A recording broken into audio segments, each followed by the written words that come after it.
Zoe, are you there? There's something important I need to tell you. I know your dad said I couldn't tell you this, but I think it's unfair to keep this a secret from you. Yes, I'm here. What is it that's so important, Edith? Well, it's about your dad. Seriously, I don't know where to start, but I feel like I have to tell you that your dad's health is in a very critical condition. He's in the terminal phase of a heart failure, and his condition is deteriorating at an alarming rate. I asked him to go to the hospital, but he wanted to stay home. I think he also knows that his time is running out. What? Why all of a sudden? A mere few weeks ago, when I last saw him, he seemed to be in good spirits and full of energy. How come his condition worsened so quickly? I just can't believe this. He was deliberately pretending to be okay so you won't have any suspicions on his condition. In reality, he was suffering from a lot of chest pain and fatigue. What a brave man, to think he would go to such length to protect you from all the possible emotional damage. I know that it's difficult to process all of this, but it's still an inevitable truth. I knew that he was dealing with heart failure for a long time now, but I didn't anticipate that this day would come so quickly.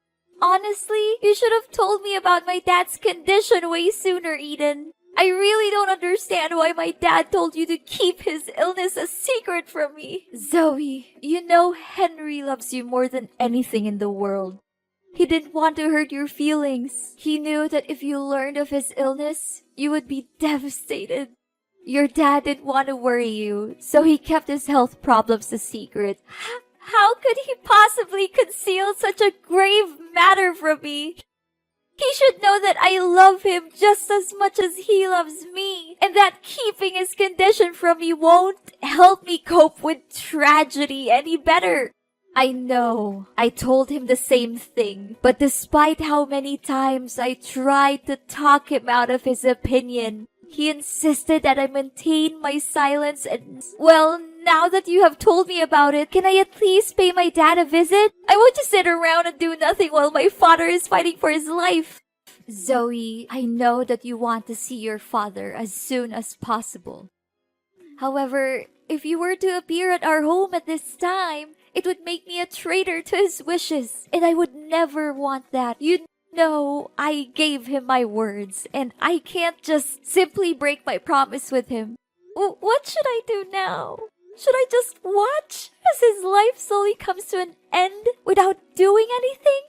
What kind of daughter would do something like that to her own father? Zoe, I know what you're going through right now. I have all the sympathy in the world for you. But don't be too worried. I'll keep you constantly informed about your dad's situation. What if I just come to his mansion without his consent? I could make it like a casual visit that he won't have anything to say about it. Please, Eden, I want to be with my father during this most challenging time in his life. I'm sure he would be more than happy to see his daughter. No, Zoe, I told you, you can't do that, or else your dad would be boiling mad at me. You already know how short-tempered your dad is, and how scary he would become when he loses his composure. Especially when it's something that it has to do with you. I know that you're feeling confused and scared, but bear in mind that I'm always here for you during this difficult time. But Eden, how can I make it seem like nothing and ignore my dad, knowing that he's suffering from so much misery?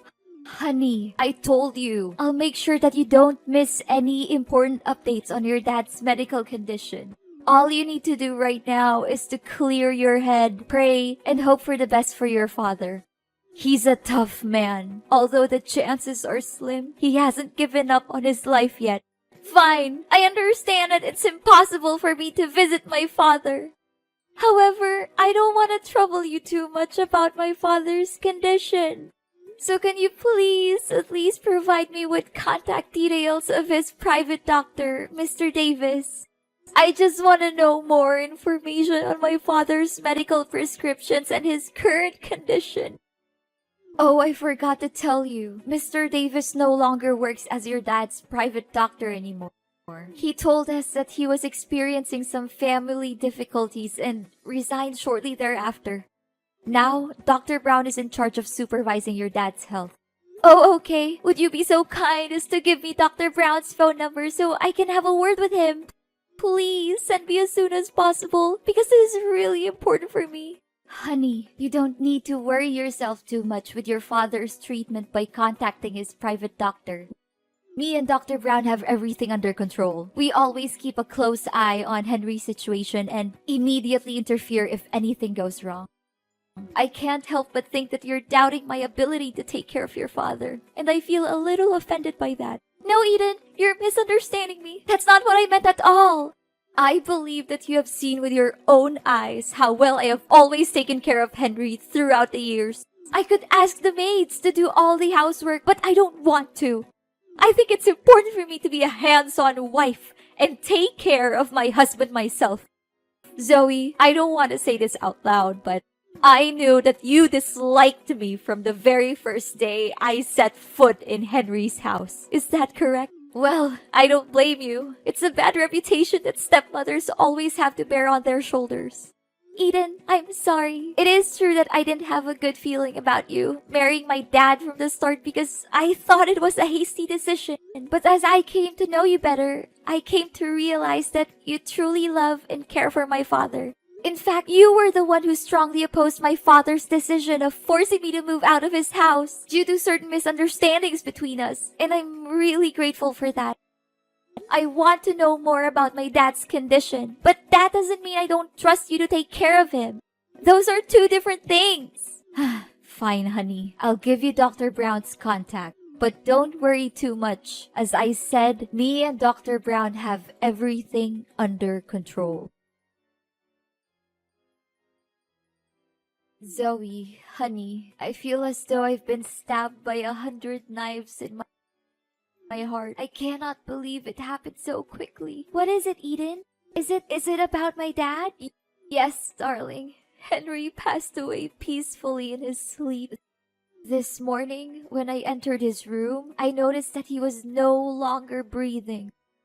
I immediately called Dr. Brown, who arrived shortly thereafter and conducted a thorough examination. He confirmed that your father had no signs of life.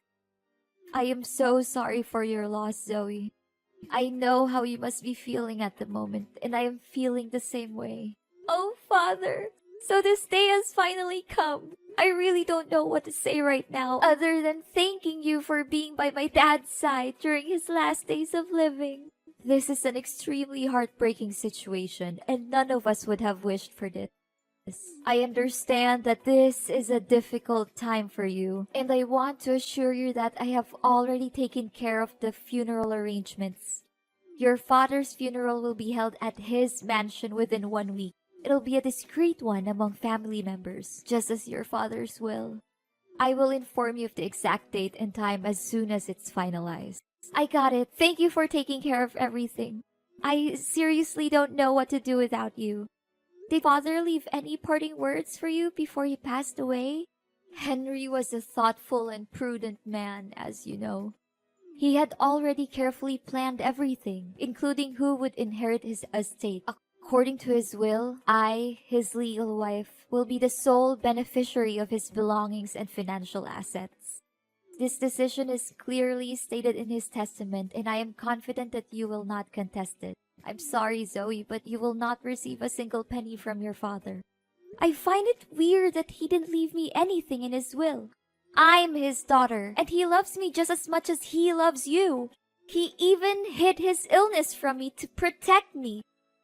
I don't think he would have left me out of his will on purpose. Zoe, just accept that you no longer have a place in Henry's heart. I have been his primary caregiver for many years, and he has come to rely on me more than on you. You may not realize it, but the bond between you and Henry has weakened over time. In fact, he may have stopped caring for you altogether. That is why he decided to leave me all of his assets. He knew that I am the person who deserves them the most. No! It's simply not true what you said. My father's love for me has never diminished, even after my mother's death. The last time we saw each other, he treated me with the same warmth and kindness that he always has. I can confidently state that my father's love for me is unwavering and everlasting. You may continue to cling to your delusion about your father, but you cannot deny the fact that I am the rightful heir to Henry's vast fortune. If you have any objections to your father's will, you are welcome to come to my house and I will show you the testament that he personally wrote. I am confident that you will be able to identify his handwriting and signature very quickly. Admit it, Zoe. Now you're nothing more than a pitiful and abject failure. And me? After all those years of enduring that disgusting old man, I can finally achieve my goal, to acquire his fortune and a lot of it. What? What do you mean? Are you implying that you married my father solely for his wealth? I find your old father so disgusting that I have to hold back from throwing up every time I have to sleep with him. Do you really think that a beautiful young woman like me would be with your father because I love him? That's the most ridiculous joke I've ever heard in my entire life. What? So you're saying that all of the years you spent caring for my father were nothing more than a calculated and deceitful ploy to gain control of his vast fortune? I was totally convinced that your words and actions were genuine.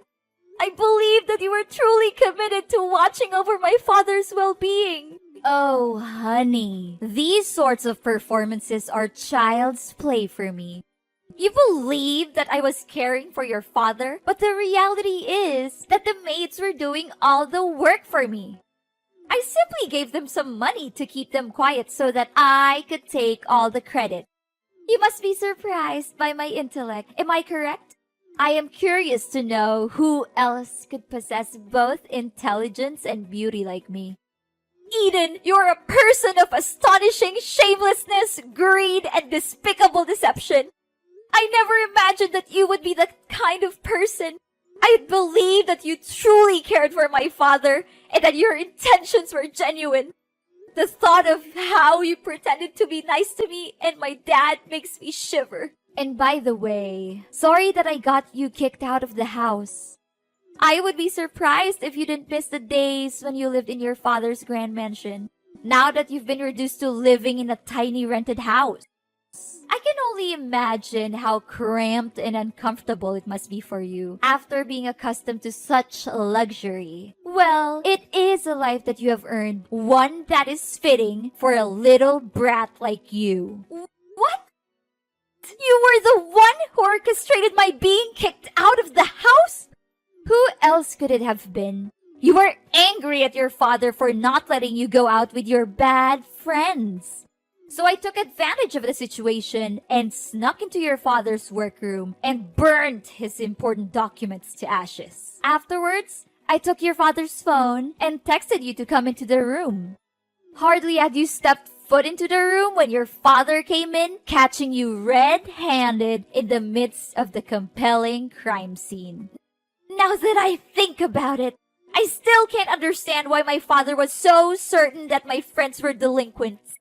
It was you who planted those ideas in his head, wasn't it? Oh, I thought that someone as dull as you wouldn't be able to grasp the situation so quickly. But bingo! You got that right. Prior to that, you were also involved in a number of other incidents, such as stealing your father's money, throwing away your father's wedding ring, or destroying his wedding photos with me.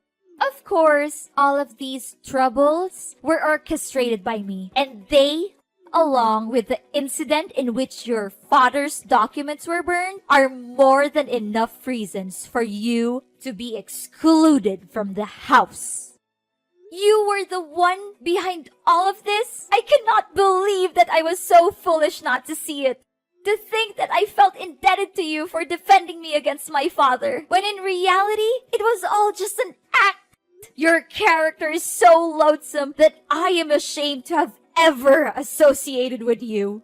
A wicked witch like you will not get away with your sins.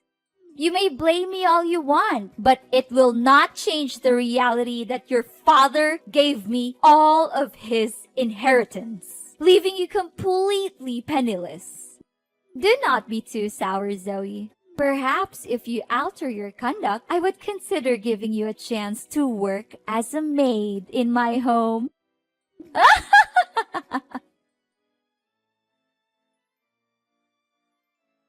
Zoe, I never imagined that you could be so embittered as to not even attend your own father's funeral. I am deeply disappointed in you, Zoe. What kind of daughter are you? I was about to ask you that very question, Eden. What sort of stepmother are you to commit such a heinous act? What sort of thing are you implying, Zoe? Are you still holding a grudge against me for not getting your hands on your father's fortune? If I'm not mistaken, you're simply sitting at home plotting some evil scheme to regain your father's inheritance. Are you not? Well, sorry to say, but that won't be easy, Zoe. You know very clearly that I am the rightful owner of your father's legacy. You even saw with your own eyes your father's testament, and you can't even deny that it is your father's own handwriting. Eden, I would not be so arrogant if I were you. In fact, I suggest that you prepare to face your worst nightmare for the vile crime that you committed against my father. What crime are you referring to? Are you perhaps fantasizing again? Don't attempt to deceive me with your pretense of innocence. I know everything. You coerced my father into signing a will that leaves all of his assets to you. Your boyfriend held a gun to his head while he was signing the document. Subsequently, you confined my father and Dr. Davis in the basement to prevent anyone from ever learning of your wrongdoing. What boyfriend? Seriously, I don't have a clue what you're talking about. Your father is dead. Stop deceiving yourself into believing that he's still alive. It's ridiculous, you know that. If you had attended the funeral, you would have seen your father's body in the coffin, but you declined to do so. Please, Eden, stop pretending. I know everything about your evil plan to hurt my father and steal his money. In fact, Dr. Brown is actually your boyfriend, Scott. He has assumed the identity of Dr. Brown in order to stay close to you. If I'm not mistaken, you had intended to marry him had things gone according to your initial plans. What? Don't just level such an accusation against me without any proof to support it. Do you seriously believe that I will allow you to continue defaming me in this manner?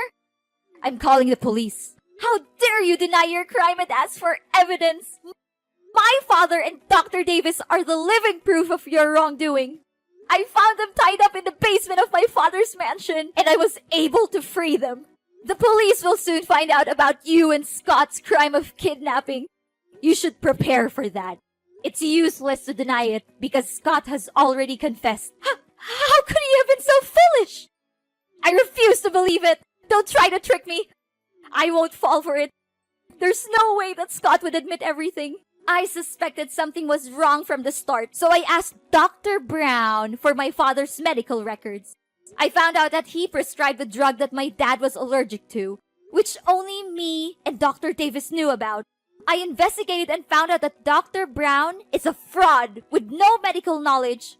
He eventually pleaded guilty to his crimes and said that you were his accomplice. What? How could Scott be so stupid to commit that simple mistake? I knew that I could never put my trust in that useless man. Don't just blame your boyfriend for your plan failing. You also messed up. I think you thought I would go to my dad's funeral, so you left the house unguarded. That gave me the perfect chance to sneak in and rescue my dad and Dr. Davis from the basement. No! It's unbelievable that someone as dull as you could have figured out my plan so easily. I cannot believe any of this. Eden, you are a liar and a cheat. You pretended to be a good wife and caregiver to my father, but you were actually having an affair with Scott. Dr. Davis found out about your affair with Scott and told my father.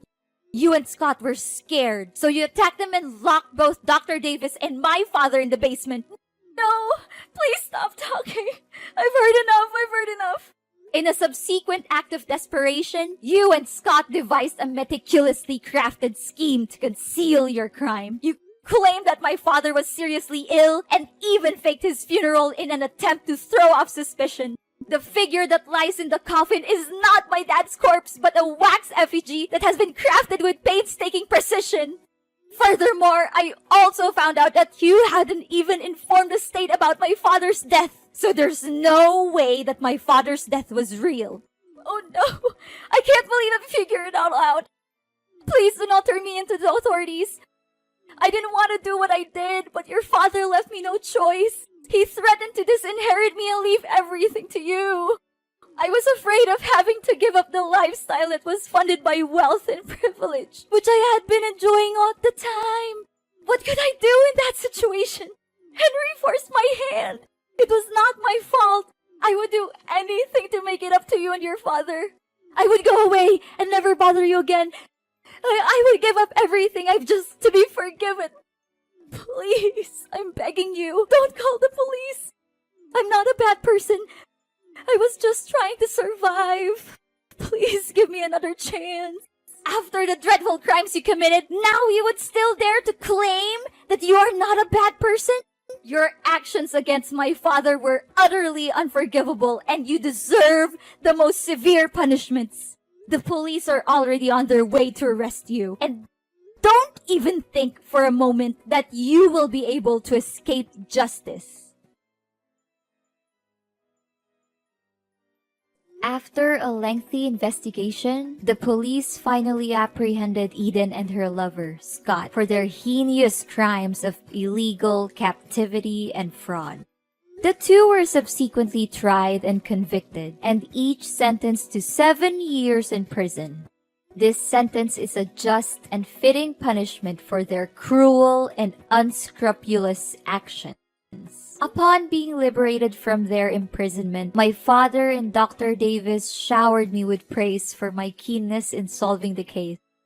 My father also expressed his regret for not heeding my counsel in the first instance and forcing me to move out of his house. He then extended an invitation for me and my spouse to relocate to the mansion and reside with him. Ultimately, it was not my father who was at fault for the events that transpired.